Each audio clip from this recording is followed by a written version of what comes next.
हमारे गार्जियन पितातुल माननीय सांसद श्री डॉक्टर जावेद आजाद साहब, विधायक गार्जियन कमलदास साहब, मुसविर साहब, सम्मानित सभी प्रतिनिधिगण, सभी पत्रकार महोदय, सभी स्थानीय गार्जियन, सभी को नमस्कार, आदाब, प्रणाम, जोहार। लड़ाई फर्स्ट दिन से जो लड़ाई, ये मामला जो आया है, एक ही बात मेरे दिमाग में आया कि जो लगातार मैं 10 साल से जो संघर्ष करता हूं कि हमारे इस जिला में बिहार सरकार की जमीन है। अररिया बॉर्डर में 300 एकड़ जमीन, पाटकी पंचायत में 1200 एकड़ जमीन, कोठिया में जमीन। मेरा इस मामले में 21 सब्जेक्ट आया। इस मामला को लेकर सबसे पहले मैं स्थानीय विधायक कमलदास साहब दिल्ली पहुंचे। हम लोग CWC के सदस्य, सासाराम के सांसद मनोज कुमार राम, डॉक्टर तारिक साहब, माननीय सांसद कटिहार, माननीय सांसद गार्जियन से भी मिले, डॉक्टर आजाद साहब से हम लोग बातें रखी। उससे पहले विधान फर्स्ट दिन से ही बात चल रही थी, लोकसभा में ये आवाज उठा, हमारी बातें रखी गई।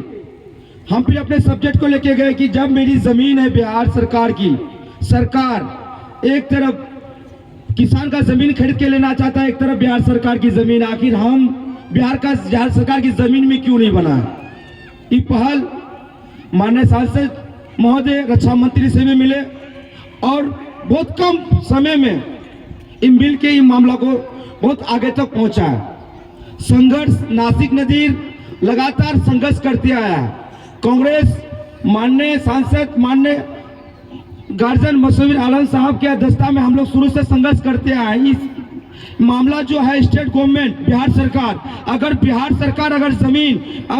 सरकार की जमीन नहीं देती है, माननीय मुख्यमंत्री जी, कि आप चिन्हित करके अपर लेवल में सेंट्रल गवर्नमेंट में दीजिएगा कि बिहार सरकार की जमीन में क्यों नहीं बना रहे, किसान का जमीन को क्यों बना रहे हैं। माननीय मुख्यमंत्री जी ये चीज क्लियर करेंगे कि आप बिहार सरकार का जमीन पे क्यों नहीं बनाना चाहते हैं, आम आदमी, आम किसान का जमीन को क्यों बर्बाद करना चाहते हैं। उसके लिए भी जो पहल करने की जरूरत पड़ेगी। इस विचारधारा, इस संघर्ष, इसको लेके हमारे जो गार्जियन लोग जो विचार विमर्श करेंगे, मैं नासिक नदी में लगातार ये बिहार सरकार की जमीन को लेकर मैं 9 दिन हाईवे में बुकरताल में था कि इसमें पलायन की बात हो, इंटरनेशनल स्टेडियम बने, रोजगार बने, मेडिकल कॉलेज खुले, इस जमीन का इस्तेमाल करें। SSB, BSF कोई भी कैंप आ रहे तो बिहार का सरकार का जमीन में क्यों नहीं बने। अगर बिहार सरकार इस मामला को जो सेंट्रल लेवल तक पहुंचा दिया स्थानीय हमारे गार्जियन, अगर बिहार सरकार चिन्हित करके अगर इसी को बनाना चाहिए तो उसके खिलाफ रोड में आने की जरूरत पड़ेगी। अन्यथा इस बात के बीच में मुझे यहीं पे अगर भूखे मरना पड़ेगा तो मैं भूखे मरना पसंद करूंगा, लेकिन यहाँ मैं बनने नहीं दूंगा। कांग्रेस की विचारधारा के लोग ये बनने नहीं देंगे। ये लड़ाई आम किसान गार्जियनों की लड़ाई है, ये लड़ाई संघर्ष की लड़ाई है। बिहार सरकार अगर जानबूझ के इसी स्थान में अगर बनाना चाहेगा तो हम लोग बनने नहीं देंगे। इसके लिए जो लगातार लड़ते आ रहे हैं, जो संघर्ष करके आई करेंगे। इसी बातों के साथ मैं अपने गार्जियन लोग जो है उन लोग के हिसाब से हम लोग जो आदेश अनुसार होगा उस हिसाब से हम लोग आगे चलेंगे। इसी बातों के साथ मैं अपने बातों को खत्म करता हूं। जय हिंद, जय भारत। बहुत बहुत शुक्रिया अली जनाब का, आपने बहुत ही हौसला दिलाया और यकीन दिलाया कि आपके कदम से कदम मिलाकर हम इस लड़ाई में आपके साथ रहेंगे। मैं शुक्रिया अदा करता हूं जनाब का और बगैर किसी तमहीद के